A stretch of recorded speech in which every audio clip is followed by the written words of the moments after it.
मेरी 3 स्पष्ट मांगे आज सदन में। पहली मांग, ये नियम बने कि डेटा कैरी फॉरवर्ड यानी कि डेटा रोल ओवर की सुविधा हर यूजर को दी जाए, यानी कि दिन के अंत पे आपका जितना जीबी डेटा बच गया वो अगले दिन के आपके डेली के डेटा पैक में जोड़ा जाए, वैलिडिटी के साथ समाप्त ना हो। दूसरा पॉइंट, अगर महीने के अंत में काफी बड़ी मात्रा में आपका डेटा एक्यूमुलेट अगर हो जाता है, बच जाता है, तो यूजर को ऑप्शन दिया जाए कि इस डेटा की वैल्यू का एडजस्टमेंट वो अपने रिचार्ज प्लान के अगेंस्ट कर सके, यानी कि अगले महीने वो जितने वैल्यू की रिचार्ज कराता है उसमें से छूट मिले, डिस्काउंट मिले अनयूज डेटा की मार्केट वैल्यू के अनुसार। जैसे कि बिजली की खपत आप जितनी करते हैं, जितने यूनिट, उतना ही पैसा भरते हैं, ठीक उसी तरह जितने जीबी डेटा कंज्यूम करें उतना ही पैसा वसूला जाए, उससे ज्यादा ना वसूला जाए। और थर्ड नियम जो बनना चाहिए वो ये है कि अनयूज डेटा को आपका डिजिटल एसेट माना जाए, और जिस प्रकार से हम पैसा ट्रांसफर कर सकते हैं, डेटा ट्रांसफर अलाउड होना चाहिए। 125 करोड़ मोबाइल फोन यूजर हैं, जिसमें से 90% प्रीपेड प्लान के यूजर हैं। सर, आज मैं प्रीपेड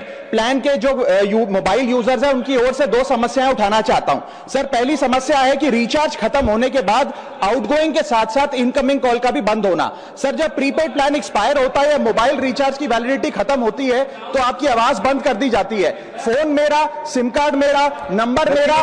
तो सर, रिचार्ज खत्म होने के बाद आउटगोइंग कॉल बंद होना समझ आता है, लेकिन इनकमिंग कॉल बंद होना सरासर मनमानी है। सर, हमारा मोबाइल नंबर आज हमारी डिजिटल पहचान बन चुका है। एसेंशियल कम्युनिकेशन जैसे कि UPI payment, banking, OTP, train ticket OTP, PAN Aadhaar authentication, interview का कॉल, हॉस्पिटल का कॉल, मां बाप का गांव से कॉल, तमाम चीजें इनकमिंग कॉल और इनकमिंग एसएमएस से आती है, और वो इसलिए बंद कर दिया जाता है कि इंसान एक रिचार्ज कराना भूल गया।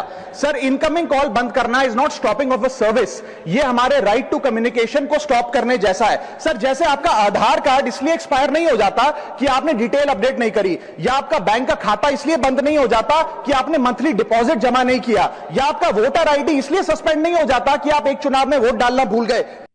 नमस्कार, विद्या न्यूजीलैंड में आपका स्वागत है। आपने राघव चड्ढा को सुना है?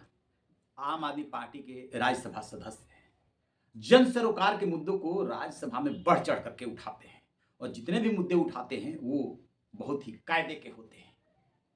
जिस तरीके से आम आदमी पार्टी अरविंद केजरीवाल और मनीष सिसोदिया के एक्साइज मामले में छूटने के बाद आक्रामक हुई है, राघव चड्ढा क्यों नहीं आक्रामक हो रहे हैं? कि एक तरह से अदालत से उन्हें क्लीन चिट मिल गई। निचली अदालत ने बहुत जबरदस्त कमेंट किया है कि कोई आधार ही नहीं है। जब अरविंद केजरीवाल और मनीष सिसोदिया समेत तमाम आम आदमी पार्टी के नेता इस फैसले के बाद खुश होकर के रो रहे थे, सभी बड़े नेता पहुंचे हुए थे, राघव चड्ढा वहां नजर नहीं आए थे। पिछले कई महीनों से, मतलब 6 महीने लगभग हो गए, राघव चड्ढा का आम आदमी पार्टी के लिए कोई पोस्ट भी नहीं आया। अब ये सब चीजें क्या इशारा करती हैं? जो अभी आपने वीडियो में सुना कि वो आम आदमी का मुद्दा उठा रहे हैं कि आखिरकार टेलीकॉम कंपनियों का महीना 28 दिन का क्यों होता है, और वो जो डेली का डेटा बेचती हैं वो रात 12 बजे के बाद एक्सपायर क्यों हो जाता है, वो कैरी फॉरवर्ड क्यों नहीं होता है, क्योंकि उसका हमने पैसा दिया है। तो वो आम आदमी के बीच में फेमस हो रहे हैं। जो उनकी समस्या है, लोगों की समस्या उठा रहे हैं, तो स्वाभाविक है कि आम आदमी को अच्छा लगेगा। कोई एक्शन नहीं होता है, नहीं होता है तो बात की बात है, क्योंकि सरकार तो उसको उस पर ढंग से जवाब भी नहीं दे रही है, लेकिन वो अपने को आम आदमी से जोड़ रहे हैं, और इधर आम आदमी पार्टी से उनकी दूरी बढ़ रही है। ऐसे में सवाल उठता है कि क्या वो पार्टी से खफा है और पार्टी उनसे खफा है? वो बीजेपी की तरफ रुख कर सकते हैं, क्योंकि पंजाब में सत्ता में आने की बीजेपी की हसरत बहुत दिनों से, ठीक उसी तरीके से जैसे कि बिहार में सीएम बनाने की हसरत है। तो बिहार में तो उसका सपना पूरा होने जा रहा है, लेकिन पंजाब में बीजेपी के सत्ता में आना ही बहुत बड़ी बात है, मतलब अभी दूर की कौड़ी है। तो जब तक सत्ता में नहीं आ जाते हैं तब तक सत्ता की तरफ तो बढ़ ही सकते हैं। कांग्रेस से तोड़ के रवनीत सिंह बिट्टू को लाई, सुनील जाखड़ जो प्रदेश अध्यक्ष हैं बीजेपी के पंजाब, वो भी कांग्रेस से ही हैं, और भी कई नेताओं पे वो डोरे डाल रही है। आम आदमी पार्टी के राघव चड्ढा यदि बीजेपी की तरफ रुख करते हैं तो ये उसके लिए बड़ी बात होगी, क्योंकि उसे एक ऐसा सॉफ्ट चेहरा मिलेगा जो पढ़ा लिखा है, कायदे की बात करता है, मुद्दों की बात करता है, और आम आदमी में लोकप्रिय हो रहा है।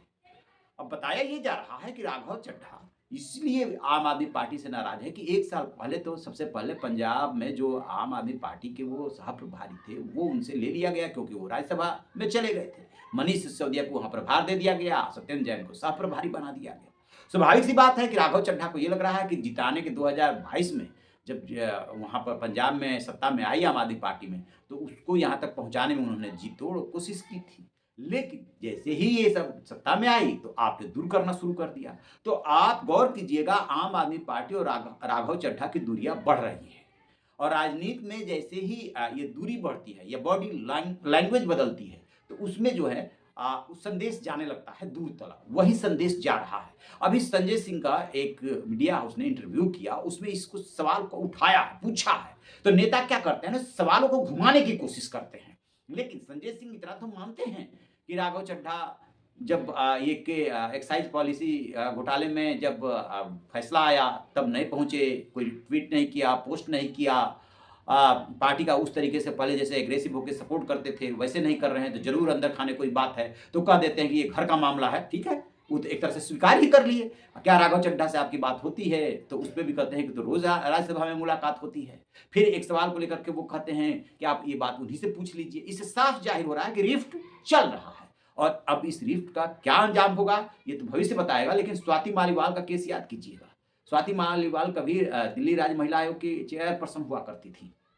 जब उनकी दूरी बढ़ी तो किस तरीके से अरविंद केजरीवाल के घर पर, यानी कि सीएम रहते हुए, उनको बेइज्जत किया गया था।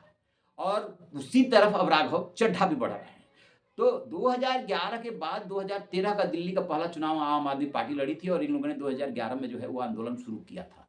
पार्टी का सफर बामुश्किल अभी 15 साल का हो रहा है। और जो इसके बड़े बड़े नेता हैं वो टूट रहे हैं, जैसे कुमार विश्वास टूटे, स्वाति मालीवाल भी एक तरह से अलग ही हो गई हैं, राघव चड्ढा हैं, और भी कई नेता हैं अलग अलग स्टेट्स में जो छोड़ करके अलविदा कह करके गए। तो क्या राघव चड्ढा की भी इस बार बारी है? देखते हैं। ये तो राजनीति है, राजनीति संभावनाओं का खेल है। और इस संभावना के खेल में कभी भी कुछ भी हो सकता है। कोई सगा नहीं, कोई पराया नहीं। जो सत्ता दिला सके वही अपना है। आपकी क्या राय है? कमेंट बॉक्स में जरूर बताइएगा। Thank you.